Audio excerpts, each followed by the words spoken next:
Welcome to Purity class for September 2020. I do not own the rights to this music. The topic is Puritan and Goals. Proverbs chapter 24, verse 27. Prepare thy work without, and make it fit for thyself in the fields, and afterwards build thine house. Lesson 1. The lesson objective: that the Puritan would realize the importance of goal setting. 1 Samuel chapter 17, verse 47. And all this assembly shall know that the Lord saveth not with sword and spear, for the battle is the Lord's, and he will give you into our hands.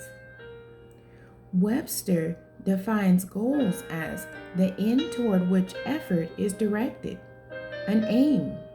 The ultimate goal of all Christians is to make it into heaven. While on earth, we should have earthly goals and plans.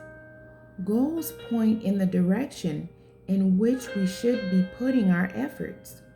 If the goal is to buy a car, the first step is to have a plan on how to accumulate the necessary funds for the down payment and the way to make continuing payments. David was a teenager tending sheep for his father when Samuel anointed him with oil to be the next king of Israel. Israel was in a war with the Philistines. Soon after he was anointed, David went to the front lines to take his brother's flip on behalf of his father. He heard there was a reward for slaying Goliath. Once he heard about the reward, he set that as an objective. He discussed strategy with Saul, who wanted him to use his armor. He decided God was with him, and he would use a simple weapon and depend on God. He was successful, and this success opened the door for him to live in the king's house. If heaven is the goal of the Christian, what plan should they make to reach that goal? And how important was it for David to consider God in his plans? Lesson 2. Habakkuk chapter 2, verses 1 through 4.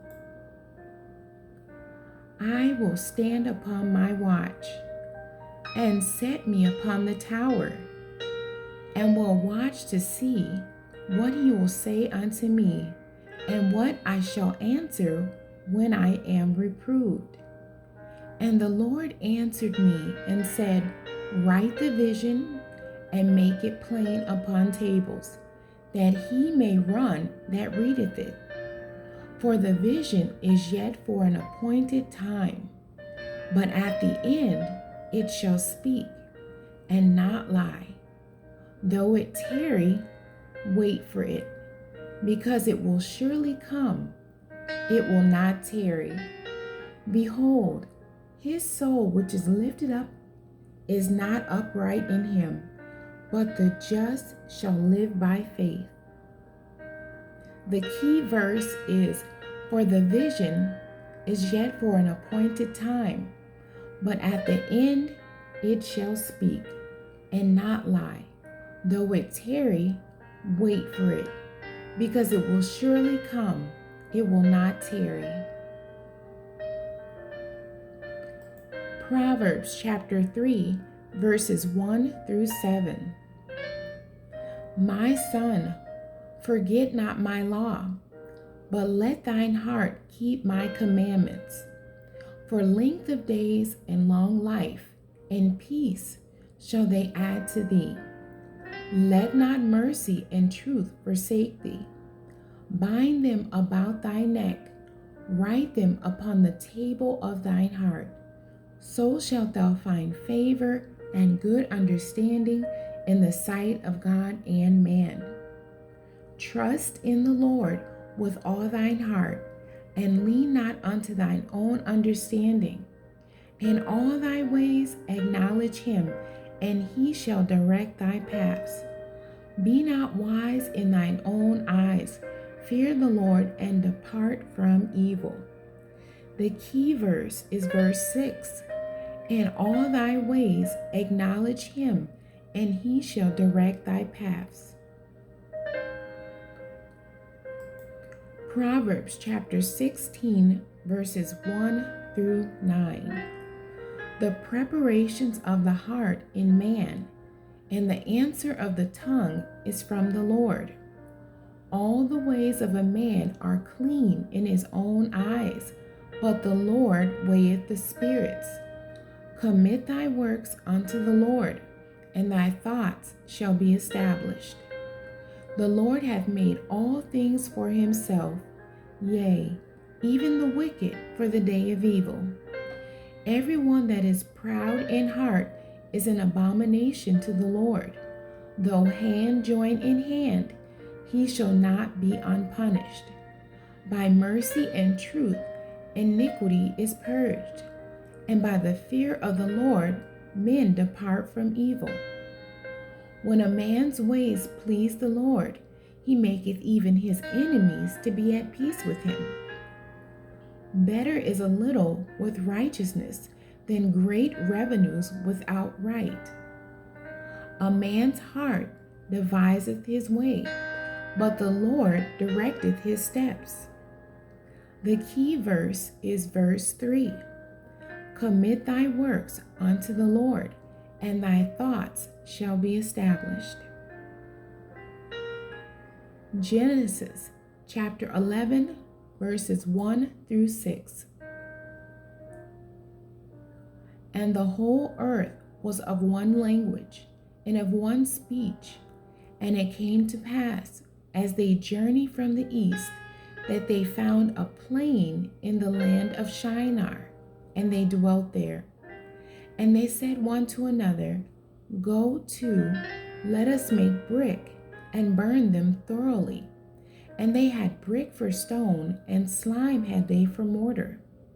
And they said, Go to, let us build us a city and a tower, whose top may reach unto heaven, and let us make us a name, lest we be scattered abroad upon the face of the whole earth. And the Lord came down to see the city and the tower, which the children of men builded. And the Lord said, Behold, the people is one, and they have all one language. And this they began to do, and now nothing will be restrained from them, which they have imagined to do. The key verse is verse 6. And the Lord said, Behold, the people is one, and they have all one language, and this they begin to do.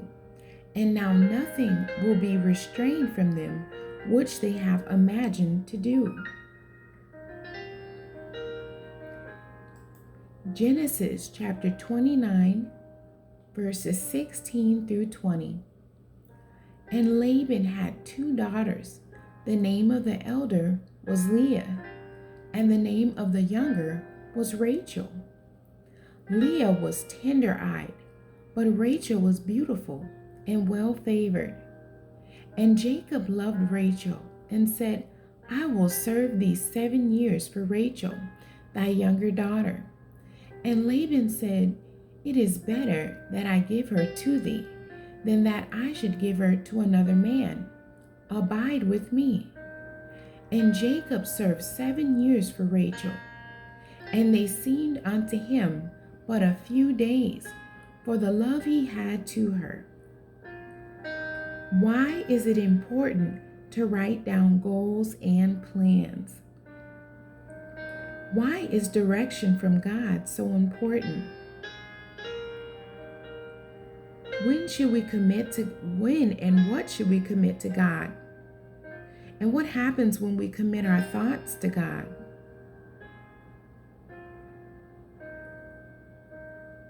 What was Jacob's attitude toward the time it took to accomplish his goal?